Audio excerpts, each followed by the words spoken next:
Okay. Hi guys, this is yet another episode of the Cyco podcast, and this is season 2 episode. Sijui. Oh, you don't even watch the other ones. This is episode 8. This is I don't season know. 2 episode 8. And last year we started this series where with every month we'll be having one episode that's fully dedicated to the political issues that are happening in this country and all over the world. If do you even know about politics about other countries? Hey, unanionaje? No, because I can actually challenge you. Oh, okay. Oh, That's do we good. start with Russia? Haya, With tuanze. Navalny and Sitaki. Putin? Give up. Yeah, but yes, guys, it's me again with Susan Silantoi Lengewa. Hi. Hi, Susan. Hi, Welcome. hi. Say hi to the people. Hi, how are you? Happy New Year. How is your 2021 so far? Hey, it's Hey, okay. unastama. Kwani vibe ya 2020 bado iliingia huku? Vitu hazijabadilika bado? It's like December 43rd or something, 53rd, I don't know. Anyway, but it's good. It's good. It's good. Yeah. Have you been giving us content for the new year? On the platform? Not yet, but we'll be having a new episode soon. What's the name of your platform? Please tell guys. My platform Yeah. Platforms. on YouTube and Yeah. podcasts, wherever you find your podcasts, is That So with Silantoi. And we talk about politics and government and what you can do about it. Nice. Yeah. Congrats. So, hii mwaka hujatupatia kitu and it's February na vitu zimekuwa zikiwaka huku hivi. Where do you want us to get the information See, from? mbona unani throw under the bus? Inakam. You need to give us something. But anyway, I'm just like, I'm just pushing you. Do you have drinks, by the way? If you have your water there, let me also serve my juice. Kuna YouTube channel zingine nilikuwa nimezoea kutembelea. Huko unaweza hata zimia. Juu ya thirst. Unasikia tu kwa matanga yako wanasema mutiga iria ratutigire ni undu wa kwaga mai. Nuko niko arakwire ni undu wa kwaria muno hari YouTube. On my YouTube. I'm sure you've not even understood anything. But I'm assuming unasema alikufa juu ya kupata maji hapo YouTube. Yes, kuna maji geology yako inasoma hivi wazee Julie ndio YouTube channel because of dehydration. So at least us we have some juice, we have some water. Yeah, thanks. This is like YouTube Pro. So, Suzanne, this is 2021. I really want my audience to be involved in politics. That's good. Some of them are too cool for life, and I understand. It's cool to be cool for life. But you might not be interested in politics, but politics is definitely interested in you. You know, Yep. Politics is affecting your every hustle. I've seen guys who are now, like, let's say for example, selling clothes.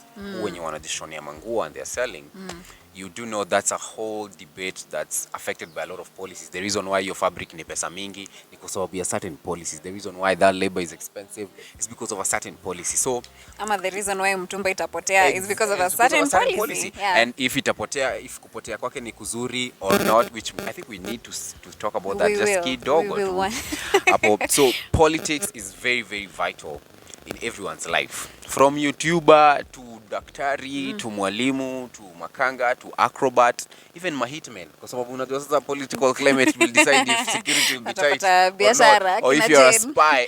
Kina Jane nani? Anaitwa nani? Jen Mugo. Yes. Oh my goodness. Hitra. Attack Hitra. Oh man. You guys need to watch that documentary. It's my good friend Sharon. Big shout out to you, Sharon. Yeah, Attack Hitra. So, Susan, Maze, we've had so much drama in the past, like let's say 2 months, in the past year. But Yeah. of course, the highlights that we are going to talk about on this specific episode is like the past four January weeks or to- from Jan. Yeah.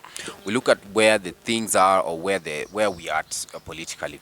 So where do we start? Maze, tuko na mambo mingi sana. Where do we start? I think we can, I don't know, we start with BBI. We start with BBI. That's the elephant in the room. That's the Yeah. that's the thing that's all over. Kuna wase wanapigana mangumi, kuna wase wanasikizana, kuna wase watu wasikizani, wanatupiwa tear gas, yeah, COVID wase wana protocols senye tu zinakuwa- wanaenda tu kuvote hivi unasikia poof tear gas. So let's start with the BBI, and what's confusing me at this point is why are the MCAs voting for it? You know I love this country and I love our leaders. But mazia kuna wasemushu kukaa MCA. Like mimi sijui mbona Basi sichukuliangi. ni nyinyi ndio mliwavotia. Sijui mbona so sichukuliangi MCAs serious, and I need to Change change your that attitude. perception. Do MCAs wana affect aje life yangu, for example? Well, they determine what happens in the counties. So if and counties control a number of things. Oh, yeah. So counties control your healthcare. Yeah. Counties control agriculture. Counties control education in kindergarten in that level.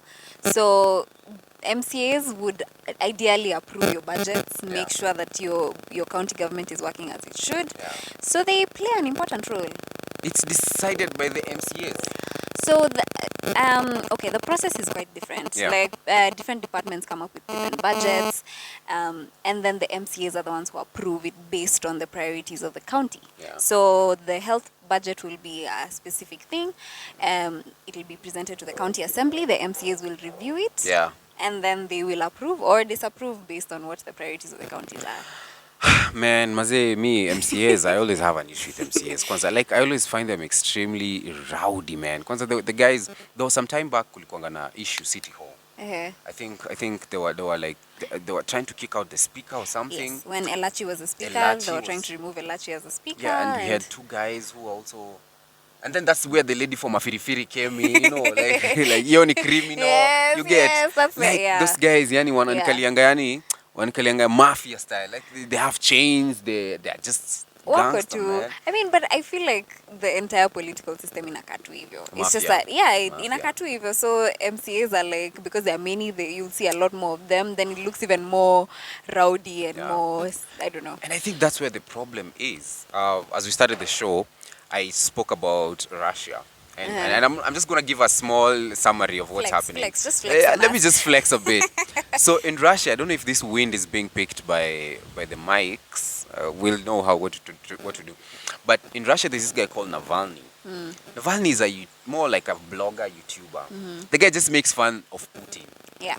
But sahi ameipeleka next level. He's been exposing how the systems work in Russia, and it's mafia, like it's pure mafia. Like those guys are gangster to the core, based on what that guy has been exposing on the YouTube channel. And now kumekuwa na riots all over. Well, I don't know if it's all over Russia, but there's a couple of riots in some cities like Moscow. Yeah. And Senye, I saw that's the same thing that happens in Russia. I also remembered about my country, how we've left important decisions to guys who could literally care less, man. About us. But we're the ones who are choosing them. And I think the more we see what they do and what their responsibility is, the more seriously we will take voting and who we vote for.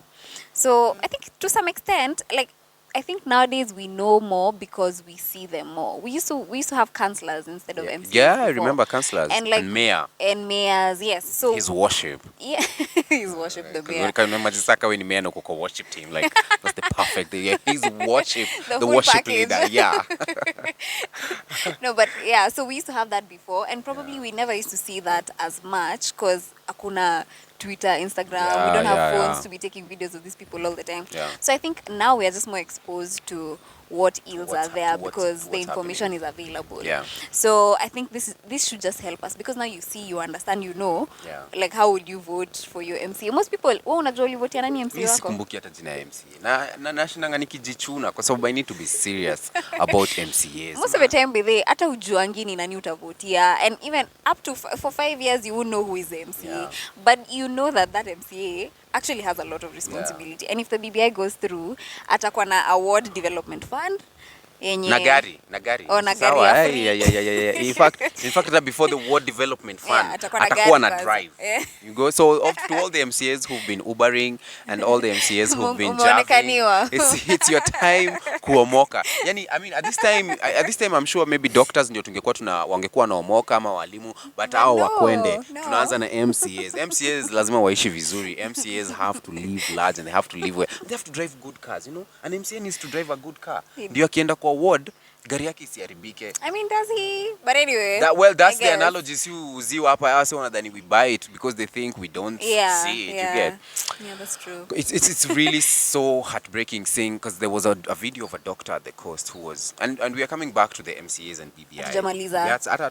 That's where we're coming back to. But I remember watching a video of a doctor at the coast who was evicted. because I think walikuwa wameenda on strike. You remember watching that video? Yeah. And the doctor was literally kicked out, and doctors wakaambiwa hakuna do, but tukikaa side ingine MCAs wanaambiwa tuleni watu wangu nitawapea gari, nitawapea the ward development fund.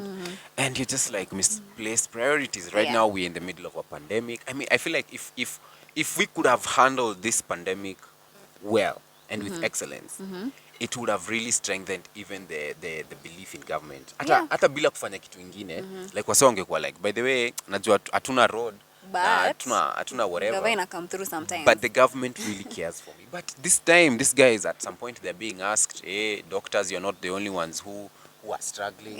So at one point, doctors were told, they can't be paid. They have an oath to respect.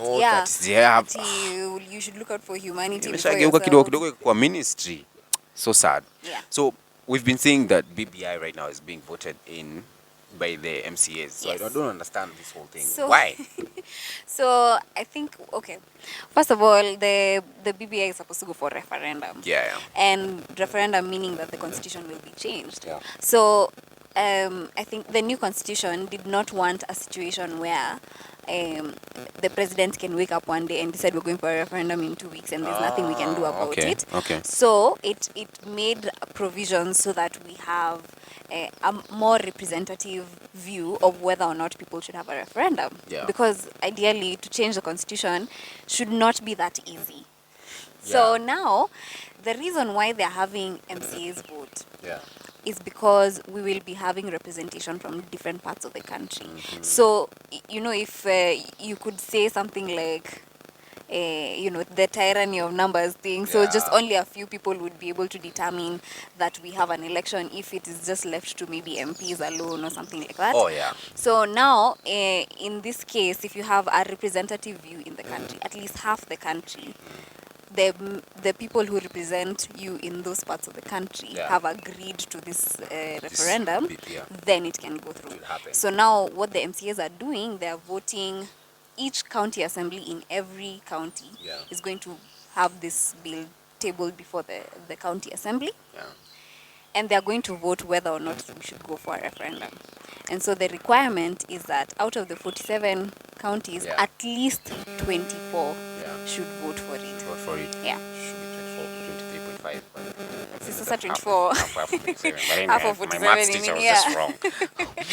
So at least 24 counties should approve this for it to go for a referendum. So if they don't get to that number, what happens? Then we won't have a referendum. And the whole BBI story ends. Itaisha hapo. No wonder sahi wanakatiwa hivyo. That's why, wanaambia my MCAs, please, we'll give you cars. It's like saying unakatia dames like, hey, mambo, umeamka poa MCA. Uko poa. What do you mean uko kwa Uber? Hebu pewa kitu, mpe Prado. Mpe Prado. Sahi wanakatiwa. Now I'm sure they feel so special.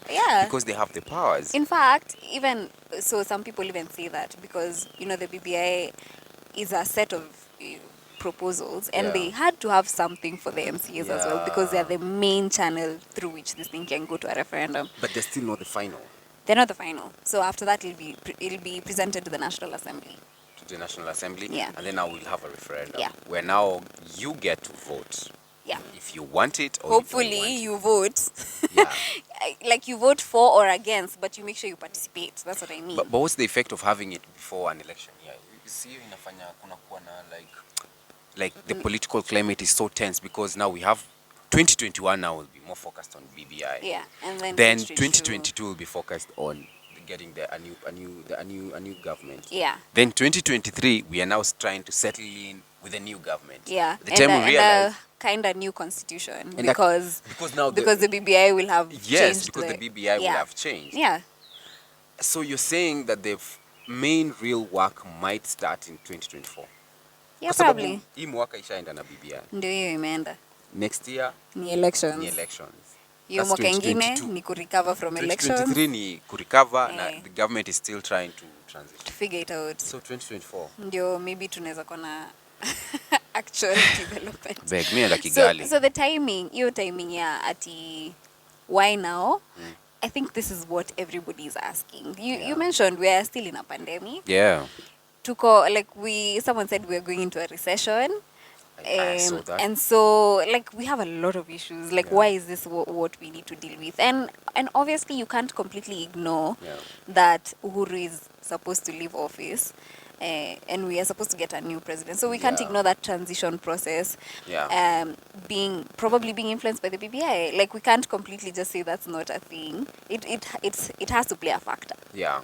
In terms of the BBI is probably trying to influence the transition. Yeah. And I'm not saying that I know what that transition is, how it's being influenced, but you kind of just think, there has to be something between these two. Yeah. Otherwise, if you really cared about Kenya, then like you'd probably you'd have better priorities in terms of what Kenyans are going through. So it definitely raises a bit of questions. And I'm not saying that this is all evil, but it raises a few questions. It raises a lot of questions, especially because it's in the middle of a pandemic. Because I'm seeing how other countries have been managing this whole pandemic thing. Like a country like Botswana. At some point, Botswana didn't have any cases. And then now Botswana are even introducing you can even go to jail if you break some of these COVID protocols. In Kenya, the protocols are there. They are only there until Mheshimiwa come. Like Mheshimiwa akikam, COVID pia inatii, COVID just inatulia kwanza, inasimama huko nje. Speaking of nje, I think we are in a perfect model of a Kenyan classroom. This is what the CS alisema, fresh air. Hii inakaa class 8 wakuja kusoma photosynthesis real time. Unasema that's chlorophyll and it's crazy. Photosynthesis. Yeah, photosynthesis. So and so that's the problem. That's the problem that I have with this thing happening at this time, is that we have other priorities coming. I do have to say, like, so the people who support the BBI keep saying that one of the main things BBI is trying to deal with is divisive elections, and so they're justifying having the BBI before the elections so that the election doesn't end up being violent. Your PR team brainstorm. So I guess that could be, if you've gone through the BBI and you think the BBI will address that, then that's probably a valid reason to have the BBI before. I mean, that's what the pro BBI team is saying. So I'm trying to show that what both sides are saying. So we're not, because we're not sitting here to bash. We're not any team. Yeah. We're not the team. We're not supporting the team that's opposing it. We're also not supporting the team that's opposing it. That's what I've said. Sorry. So we're also not supporting the team that's for it as well. We're just here to give you the information so that you can see what's happening behind the scenes. And then you decide for yourself. Then you make your own decisions. Because let's come back to the whole. Please drink water. I don't want people fainting. Let's come back to the divisive elections, and that has been happening a lot in the past few months. The other day we saw there was a full SmackDown match at NKC, where we had, like it was a full wrestling match. Some guys had a suit, others had a t-shirt, some guys were going down. It was just chaos. That's Kisii. In Baringo yesterday, is it yesterday or yesterday? Yes, it was yesterday. Yesterday being, if this video goes up, we are shooting on a Friday, so it was on Thursday. Baringo guys the MCAs were already meeting up so that they can vote for the bill was tabled. The bill was tabled for the assembly. So they were voting. Lakini tu before tu wafanye ile voting, tear gas ikatupwa ndani. Actually walikuwa sha vote. And then saa time ya kukauntiwa na kuannouncewa, I think ikaonekana kitu imeshindwa, kukakuwa na tear gas. like imenikumbusha wale wase wenye mlikuwa mnacheza nao, alafu by the time waenda kulose wanaharibu game yote. Like that's such an old trick, man. And it's just hilarious. And then there was this lady who kept screaming the whole time. So I wanted to show you some of those examples, because I feel like the political class is already fighting. Yeah. The Kenyans or the people on ground are not necessarily fighting. I don't think kuna. Wow. Sorry, it's a mango. That's a mango. That's how podcasting in Africa happens. Like they're animals, they're plants. Is that a lion? Like I really like podcasting in Africa. It's one with nature. Where was I, man? Oh, ujona our pet lion pale. Anyway, oh my God. Go ahead. Oh my God. Your chimpanzee imeshikwa. Yo, what was that? What were you saying? Well, we're talking about elections and how the environment has been very... The environment is being very, how do I say? toxic almost. Toxic. Yeah. And it's not from the people. Yeah. It's from the political class. Normal Luos are interacting with Kukes. Normal Kukes are interacting with Kalenjin, the Kambas, the Giriama. No one cares about anything. Yani watu wanataka tu do na kuhustle. But now you can see the way the political class is trying to like fuel this narrative that we need to fight, or we need to go all this and that. What do you have to say about that? Also, which is there a government arm that's responsible in taming these guys, that we can start tagging them on Twitter, say to Olizabana, what are you guys doing? Why are you sleeping on your job? Is there a government arm enye inakuanga in charge of like hate speech? Yeah, hate speech, and I think it's there. Yeah, it's called the National Cohesion something. I'll get the exact name and put it on the description box. No, I think Caparo, if I'm not wrong, but I think there's probably someone new now. Yeah, there's a Caparo Commission. Yeah. So yes, that there's an institution that is responsible to and they have actually taken a few people to court. Yes. So far, even Simba Arati has been taken to court already. Or before? No, right now, like after that incident that the Rock, after that wrestling match, he was taken to court for incitement. I think Sonko has also been taken to court for incitement. Sonko has been taken to court for many for things. A number of I'm sure hata kwa hizo allegation he stole someone. I'm sure kuna maybe alikanyaga msee. Like Sonko sasa amekelewa kila kitu. Kuna siku alikuwa anatembea hapo tawa akaangalia mtu vibaya. It's still recording? How many minutes do you have? So tumebakisha dakika 5. Sasa hii podcasting ni mambo gani? Let's continue. We can continue for like 10 minutes. Baba. But we thought we had so much time to warm up. And yeah, so we've seen some of them being arrested. So yes, not necessarily arrested, but they've been charged for these things. Yeah. So there's a body that's responsible for that, and I'll give you the exact Twitter. Yeah. You can send it. Please send it to us so that guys who are watching, I want you, every single time you see somebody or a politician saying something that's out of pocket, just tag these guys. Yeah. I mean, if that's the little that we can do, yes, and let's do it. We have to tag these guys and keep pushing this story forward. What else do you think has been big, Suzanne, and that we need to... Don't care about incitement. Incitement. So anyway, like we've talked about this whole political climate being very toxic. And I think it's good that we are seeing that the fight is actually not between us. It's never about It's Kenya. never about us. Yeah. And you can see now the fight is about whether or not BBI goes through. Of course, we know BBI is about a lot of things, some good, some bad, but there's a lot of it that involves having new positions. It involves politics. They're adding constituencies. Yes, we're going to have about 360 constituencies in addition to what we have now. Now we have 290. We're going to have 94 senators, which is 2 senators per county. It's more of, someone can justify it as representation, which does make sense to some extent. At this point, but it doesn't really, we are not able to afford it. We're not that kind of country. So it puts us in a weird place. I'm sorry. We are the Mshwari country. So it just puts us in a weird place. But I'm just happy that the fight is not between us. It's not between us. It's about people getting positions. Yeah. It is about distribution of resources, not to us, but amongst themselves. So that's why we need to keep looking at who we are voting for, what interests they have, and just be more mindful of it. Yeah. I feel like if they continue making, if they continue creating more spaces by 2030, you know, any two out of 5 people in Kenya will be like a representative, be like a politician, like unajua, si wote like hata parliament sasa ikuwe kitu ka stadium, tunaingianga huko stadium ya Kiambu kuna 30,000 people. But so as we wind up, because time just flies when we are podcasting. Yeah. What based on where we are at with the BBI, what can we do? How can we be part of the process as of now? As of now, okay.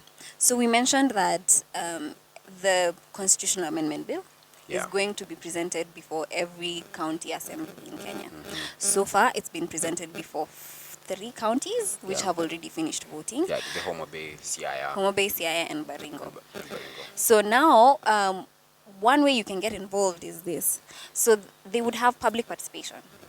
So, and each county would have a different day of public participation. If you live in Nairobi, you can you can check their website actually, and they usually publish dates of public participation. Oh, for real? Yeah, they do. Okay. So you can check which day would work for you. If you're not able to go for these public participation forums and voice your views, you can look for your MCA's number. Or their Facebook or their Twitter. Mango after elections mzee. Itafunguliwa 2020. Sasa hii mwaka Hii mwaka ndio inafunguliwa. Ndio unaona you tried reaching me. Hello there. You've been trying to reach me for the past 4 years, but I'm here. Let's talk business, baby. What's up, boo? How you doing? Yeah. It's like those guys who like run away from their families alafu wanakuja like 15 years later. Like unajua. I'm your dad. Yeah, man. So public participation can be one. Calling your MCA can be two. Or on Twitter or on Facebook or on Instagram, because all these people are now online. Yeah. Yes. Calling the MCA. You can either call them or you can access them on your social media, because all these people are online now. Yeah. And just tell them, as your constituent, I don't think this is a good idea, or I think this is a good idea, you should vote for it. Yeah. So that's something you can do. Yeah. Secondly, if and when this thing goes for a referendum, please vote. It doesn't make sense for you not to vote. Yeah. If you oppose it, you go and oppose. Yeah. You don't sit at home, because that won't count. Yeah, don't oppose it from your seat. Yes. Yeah. You do a poll. So if you oppose it, go and vote against it.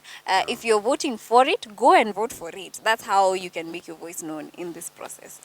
Yeah. Thank you so much, Sue. And then also in the meantime, if you see someone speaking out of pocket, please tag the Twitter account that we'll give you. Yeah, I'm gonna post it on the description box below. Yes. Thank you so just make sure you report it, and that's how you get actively involved in this. But also follow political rhetoric. Let's hear what they have to say, because this is how you notice nonsense. This is how you notice truth. Yeah. And that's how you're able to make a choice for yourself. Thanks so much, Susan, for coming to the show. Thanks for having me. I appreciate you. See you next month. Political updates. You've told you the 3 things that you need to do. Let's do them. Adios. Bye.